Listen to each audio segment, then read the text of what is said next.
સુરેન્દ્રનગર જિલ્લાના થાન તાલુકામાં મગફળીના ગોડાઉનમાં ભીષણ આગ લાગવાની ઘટના બનવા પામી હતી। તો આ ગોડાઉનમાં ટેકાના ભાવે ખરીદેલી મગફળીના FCIના ગોડાઉનમાં રાખવામાં આવી હતી। તો અહીં એકવાર આગ ઓલવાઈ ગયા બાદ ફરી પાછી આગ લાગી હતી અને વધુ ભભૂકી ઉઠી હતી। તો એક અંદાજ મુજબ ગોડાઉનમાં લાગેલી આગના કારણે 50,000 કિલોથી વધુ માત્રામાં મગફળી બળીને ખાખ થઈ જવા પામી હતી, જેથી કરોડોનું નુકસાન થવાનો અંદાજ છે। ત્યારે સરકારી ગોડાઉનમાં લાગેલી આગને કારણે અનેક સવાલો ઉઠ્યા છે અને મોટું કૌભાંડ થયું હોવાની આશંકા વ્યક્ત કરવામાં આવી રહી છે।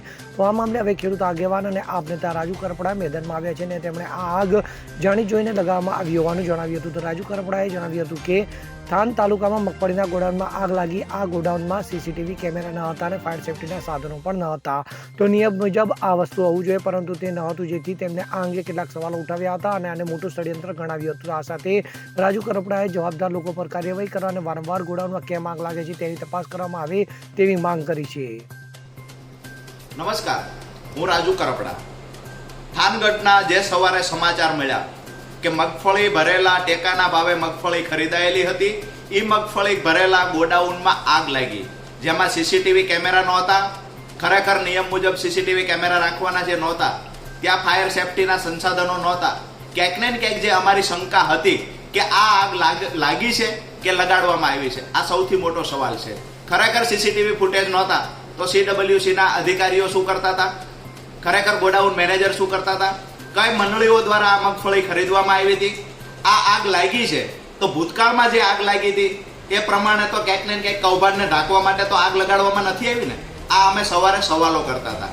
અત્યારે તાજા સમાચાર મળ્યા છે કે થાનગઢની અંદર જે ગોડાઉન સવારે સળગ્યું હતું, બપોરે 1 કલાકે ગોડાઉનની આગ પર કાબુ મેળવવામાં આવ્યો।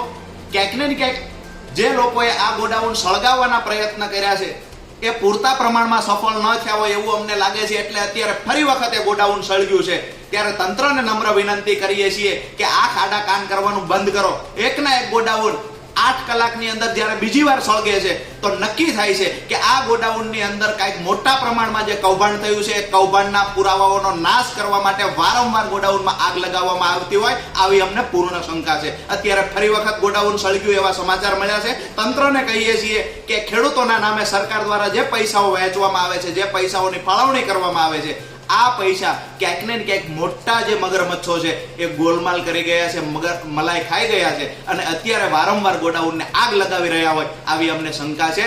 આ તાજા સમાચાર મળ્યા છે। તંત્રમાં જો પ્રમાણિકતા બચી હોય તો તાત્કાલિક ધોરણે ફરી વખત અત્યારે રાતના લગભગ 7:50 થઈ છે, ગોડાઉનમાં ફરી વખત આગ લાગી છે। તંત્રમાં જો થોડી પણ શરમ બચી હોય તો જવાબદાર લોકો પર કાર્યવાહી કરવામાં આવે અને ખરેખર વારંવાર ગોડાઉનમાં આગ શા માટે લાગે છે એની પણ તપાસ કરવામાં આવે। આભાર। Bureau report CN24 news.